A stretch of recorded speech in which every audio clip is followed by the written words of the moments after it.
되는 복이 임합니다. 오늘 함께 봉독한 말씀, 창세기 26장 12절부터 25절까지 말씀.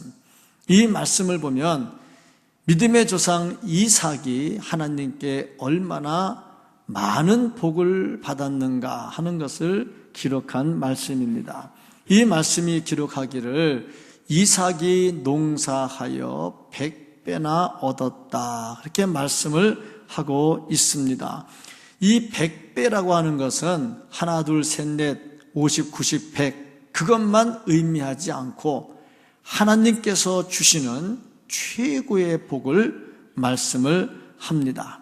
그러니까 이삭은 하나님께로부터 최고의 복을 받았다, 자기가 받을 수 있는 복, 최고의 복을 받았다 하는 말씀이죠. 그러면 이삭이 무엇 때문에 이렇게 많은 복을 받았는가?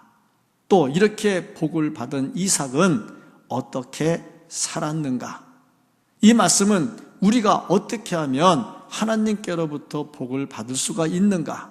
또 우리가 하나님께로부터 복을 받았다면 어떻게 살아야 할까 하는 것을 가르쳐 줍니다. 오늘 이 말씀 속에서 채워주시는 하나님, 100배나 채워주시는 하나님, 그 하나님의 은혜가 우리에게 임하기를 주님의 이름으로 간절히 축복합니다.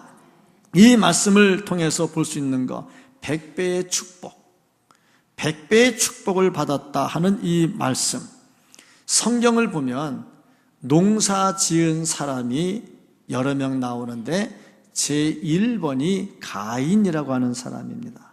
아담의 아들 가인이 농사를 지었어요.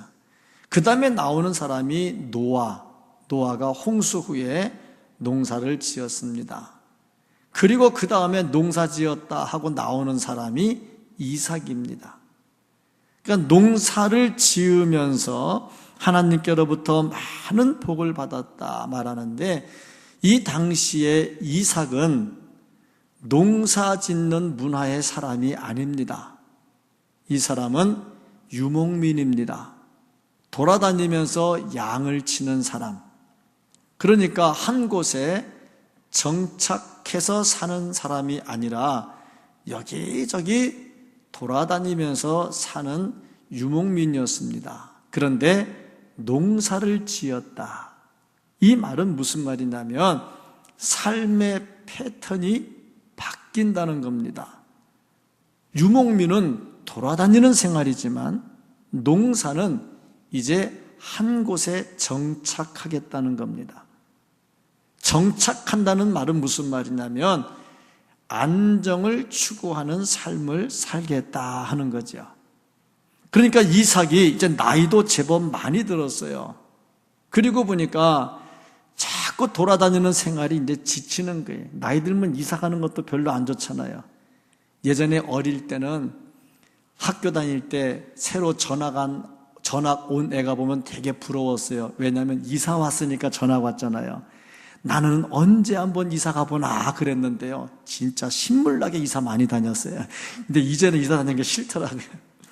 나이가 들면 들수록 이사 다니는 게 별로 좋지 않아요. 이삭도 이제 정착하고 싶었습니다. 그래서 그랄 땅으로 갔어요. 근데 이 그랄 지역은 그 주변에 가뭄을 당하는 동네하고 좀 달라서 그래도 농사하기가 괜찮은 지역이었습니다. 그런데 농사를 지으면 보통 여기서 몇 배를 얻냐면 25배에서 50배 정도의 수확을 거둔다고 그래요. 그러면 풍년이다 그렇게 말을 합니다. 근데 이삭은 얼마를 거뒀느냐? 100배를 거둔 거예요. 그러니까 그 지역 사람들이 받는 여러 가지 복보다 최소 2배에서 4배까지 받는 큰 복을 받았다 하는 것을 말씀을 하고 있습니다. 그런데 이삭이 이렇게 복 받을 때가 어느 때냐 하면은 자기 아내를 그 지역의 왕 아비멜렉에게 뺏겼다가 다시 찾은 때예요. 자칫하면 하나님의 말씀이 아브라함, 이삭, 야곱, 요셉으로 내려가는 그 족보에 문제가 생길 뻔했어요. 그 문제가 생기면요, 예수 그리스도 족보도 문제가 생기는 거예요. 아주 위태로운 순간이었는데 그 위태로운 순간이 딱 지나가면서 하나님께서 복을 주시는데 100배의 복을 주십니다. 우리가 잘 알다시피 욥기서를 읽으면 욥이 2배의 복을 받는데도 굉장했거든요. 근데 이삭이 100배의 복을 받았다. 정말 대단한 겁니다. 최고의 복을 받은 겁니다. 13절부터 16절까지 이 말씀을 보면 이렇게 기록이 되어 있습니다. 그 사람이 창대하고 왕성하여 마침내 거부가 되어 양과 소가 떼를 이루고 종이 심히 많으므로 블레셋 사람이 그를 시기하여 그 아버지 아브라함 때에 그 아버지의 종들이 판 모든 우물을 막고 흙으로 메웠더라. 아비멜렉이 이삭에게 이르되 내가 우리보다 크게 강성한즉 우리를 떠나라. 얼마나 부자가 되었는가 하는 것을 여기서 기록을 하고 있습니다. 특별히 14절에 보면 양과 소가 떼를 이루고 종이 심히 많았다 그랬어요. 자기 아버지는 318명의 군사를 거느리고 있었다 그랬는데 이삭에게 종이 심히 많았다는 말은 무슨 말이냐면 이 사람은 단순히 일하는 종이 아니에요. 그러면 뭐냐?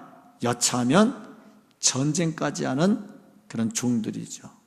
자기 재산권을 지켜주고 생명을 지켜주는 사람입니다. 이런 사람들이 많았다 이렇게 말씀을 하고 있습니다. 정말 넘치도록 하나님께서 주셨어요. 그래서 왕성했다 하는 단어가 나오는데 왕성하다 하는 단어들은 어떤 뜻을 가지고 있느냐면은 계속해서 진행되고 있는 것을 말을 해요. 계속 진행되고 있는 것. 그러니까 거부가 되었다고 끝난 게 아니라 그 복이 계속해서 증가되고 있다 하는 겁니다.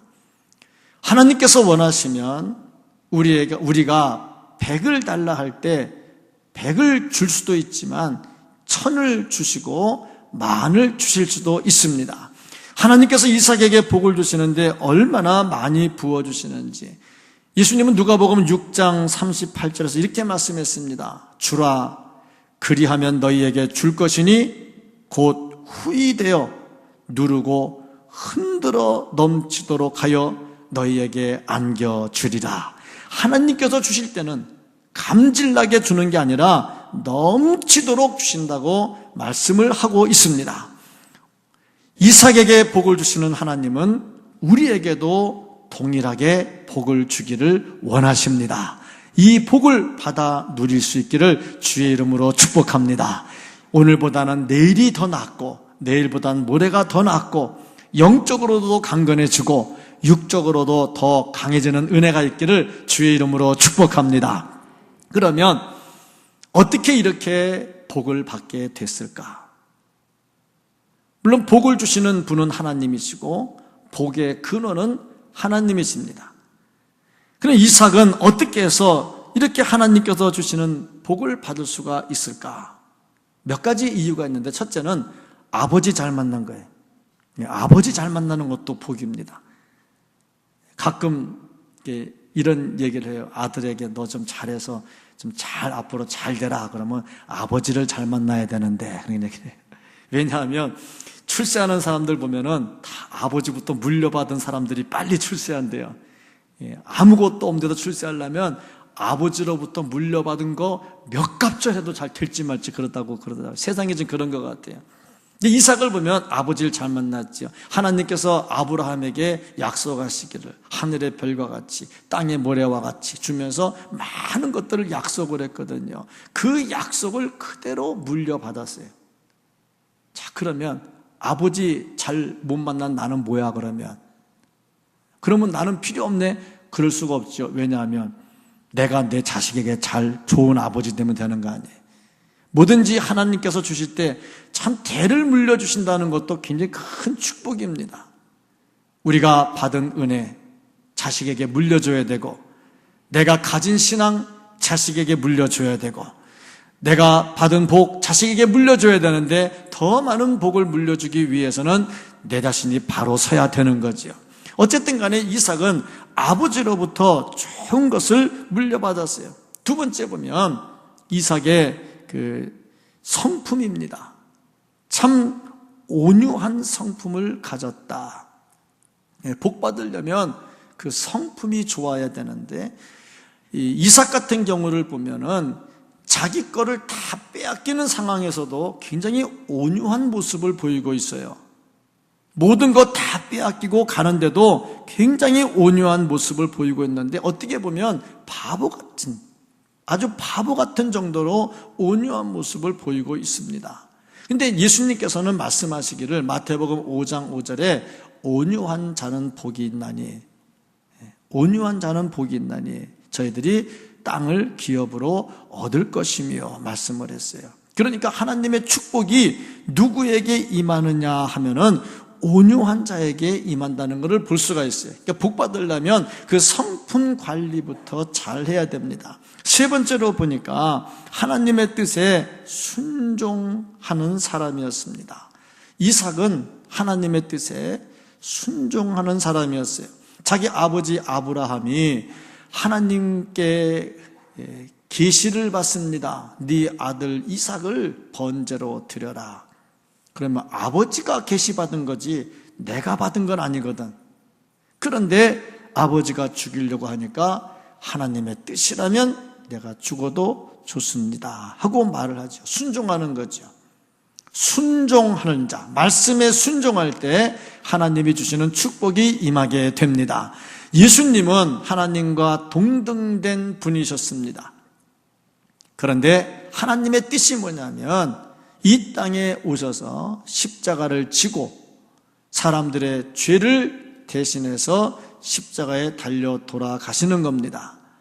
여기에 대해서 예수님은 그대로 순종하셔서 낮고 천한 인간의 몸을 입고 오셨고 십자가에 달려 돌아가셨습니다. 말씀대로 순종하셨습니다. 그 순종을 통해서 인류 구원의 역사가 이루어졌습니다.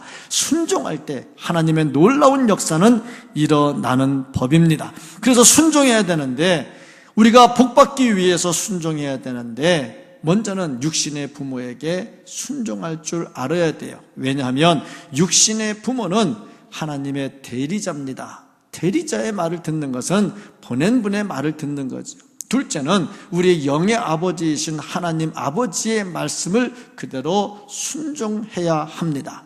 세 번째는 하나님께서 세우신 종들이 선포하는 하나님의 말씀을 그대로 순종해야 합니다. 왜냐하면 하나님께서 대리자로 세웠는데 대리자로 세운 그분의 영적 리더십을 인정하지 않으면 복받기 틀려먹은 거지요.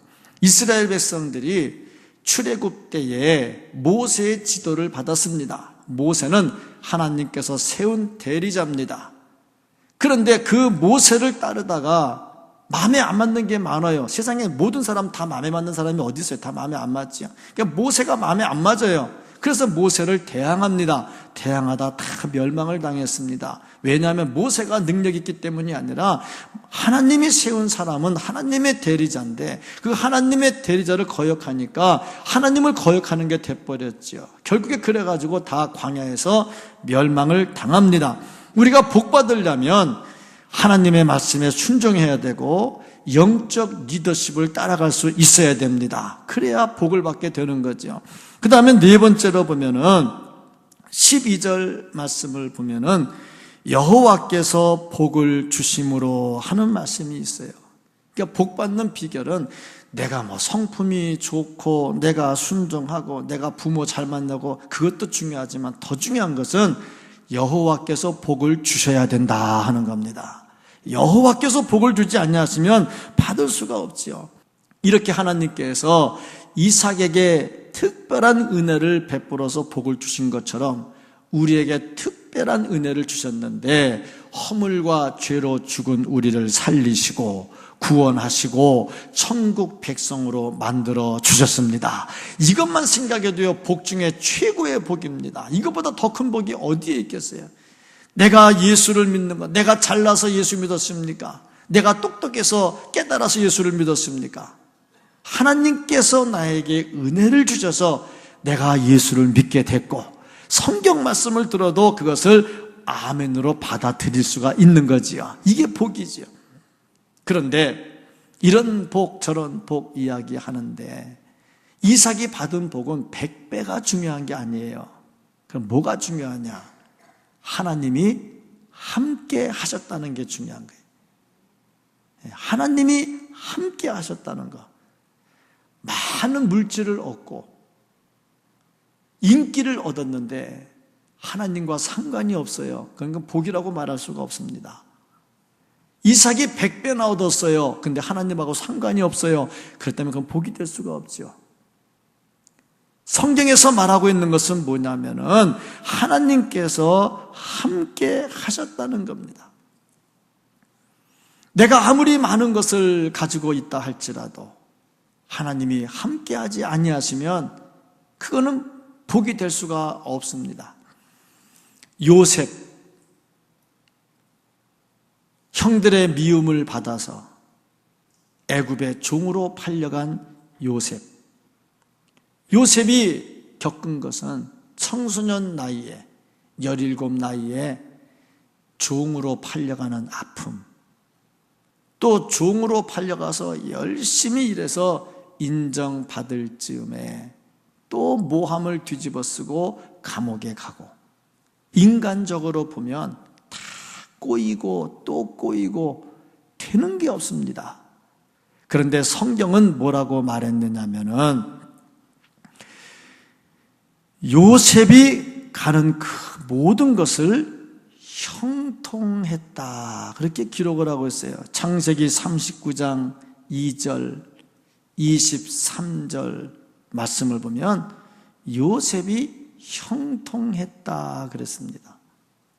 아니, 종으로 팔려가고 감옥에 들어가는 게 뭐가 좋은 거라고 그거를 형통이라고 하겠습니까? 그런데 형통이라고 해요. 이유가 뭐냐? 하나님이 함께 하셨다는 겁니다. 그래서 우리가 신앙생활을 하면서 이것저것 잘 안 된다고 속 터지고 뒤집어질 게 아니라 그 과정 속에서도 하나님이 나와 함께 하신다면 그 아픔이 곧 형통이라는 걸 알아야 됩니다. 예수 믿는 사람하고 예수 안 믿는 사람하고는 생각하는 게 달라야 돼요. 그러면 이삭이 복받은 다음에 어떻게 살았는가? 복을 받는 것도 중요하지만 복받은 자의 삶도 대단히 중요합니다. 복받은 자의 삶, 그리스도인의 삶은 어때야 되냐면 다른 가치관을 가지고 살아야 합니다. 가치관의 변화가 일어나야 되는데 이삭은 어떤 가치관을 가지고 있었냐면 양보하는 거, 온유한 마음으로 양보하는 거. 근데 이게 어떻게 가능했느냐면 하나님을 분명하게 믿었기 때문에 가능했습니다. 이거 내가 놔도 없어지는 게 아니라 하나님은 다른 쪽에서 또 해결해 주실 것이다. 그 믿음이 없이는 될 수 없는 거죠. 그러므로 이삭은 정말 다른 가치관을 갖고 살았는데 이 당시에 절대적으로 필요한 게 우물입니다. 지금은 이 수도가 좋아가지고 틀면 나오지만 이 당시에 이 지역은 그렇지 않아요. 물 때문에 죽고 사는 문제가 일어나거든요. 근데 물을 얻기 위해서 우물을 소유해야 되는데 우물에는 두 가지가 있어요. 하나는 아인이라고 하는 우물인데 자연적으로 생긴 우물이고, 하나는 부엘이라고 하는 우물인데 이건 파야 돼요. 파서 물 나올 때까지 파야 돼요. 근데 성경을 보면 구덩이가 참 많아요. 요셉도 팔려갈 때 구덩이 속에 던져놨거든요. 그 구덩이가 뭐냐면 물 얻으려고 계속 팠는데 물이 안 나와가지고 포기하고 내버려둔 게 그 구덩이거든요. 그런 게 꽤 많았어요. 이 말은 무슨 말이냐면 물 구하기가 힘들다 하는 거예요. 근데 이삭이 파면 물이 나오거든요. 근데 그걸 블레셋 사람들이 와서 빼앗아요. 이것은 뭘 말하냐면 생존을 위협한다 하는 말이죠. 또 이 아비멜렉하고 약속하기를 같이 잘 지내기로 약속을 했거든요. 근데 와가지고 치고 빼앗으니까 계약 파기잖아요. 이러고 보면 너 이럴 수가 있느냐 하고 자기 군사 가지고 싸움할 수도 있겠죠. 그러나 그렇게 하지 않고 그냥 양보하고 갑니다. 삶의 다른 방법을 찾아가요. 하나님에 대한 확실한 믿음이 있으니까 이 가능하죠. 자기 아버지 아브라함도 그랬습니다. 조카 롯하고 자기 종들이 자꾸 다투니까 모든 걸 다 양보를 해요. 네가 먼저 선택해라. 다른 가치관, 이게 어디서 나오냐면 믿음에서 나오는 거죠. 하나님에 대한 것을 분명히 믿으니까 이런 삶을 살 수가 있죠. 우리 삶이 자꾸 꼬이는 문제가 뭐냐면 이렇게 다른 가치관을 갖지 않고 세상이 갖는 가치관을 같이 가지고 살려고 그래요. 그러니까 놓지를 못하는 거야. 다 내가 주관해야 되고 내 이름이 나와야 되고 내가 해야 되고 내가 결정해야 되고 이걸 못 놓는 거죠. 그러니까 가치관의 변화가 일어나지를 않습니다. 우리가 진정으로 복받은 사람이라면 예수 그리스도가 내 속에 들어와서 구원을 얻은 사람이라면 가치관의 변화가 일어나야 됩니다. 나는 죽고 예수님이 살아나야죠. 나는 죽고 예수님이 살아나야죠. 우리 그리스도인들이 살아갈 때에 정말 이 세상 사람들과 똑같이 성내고 화내고 내 것 찾고 비난하고 살면 향이 안 나요. 그런데 그리스도인으로서의 모습을 간직하기 위해서 다른 가치관을 가지고 살면 분명히 향이 진하게 나고 그 향을 맡는 사람이 또다시 하나님을 찬양할 수 있게 됩니다. 우리는 하나님의 사람입니다. 하나님의 자녀입니다. 하나님은 우리를 사랑하십니다. 그래서 우리에게 채워주시기를 원하십니다. 내 영혼이 잘되게 하시고 내 육신이 잘되게 해 주십니다. 이삭에게 100배의 복을 주셨던 하나님, 우리에게도 그 복을 내려주기를 원하십니다. 이삭이 복을 받다 나중에 말씀에 보면은 르호보스 축복을 받게 됩니다. 장소를 넓게 하셔서 더 이상 이제 번져나갈 데가 없는 거예요. 이 복은 하나님께서 우리에게도 내려주시는 복입니다. 하나님은 채워주시는 하나님이시고 베풀어 주시는 하나님입니다. 이삭에게 주셨다면 우리에게도 동일하게 주실 것입니다.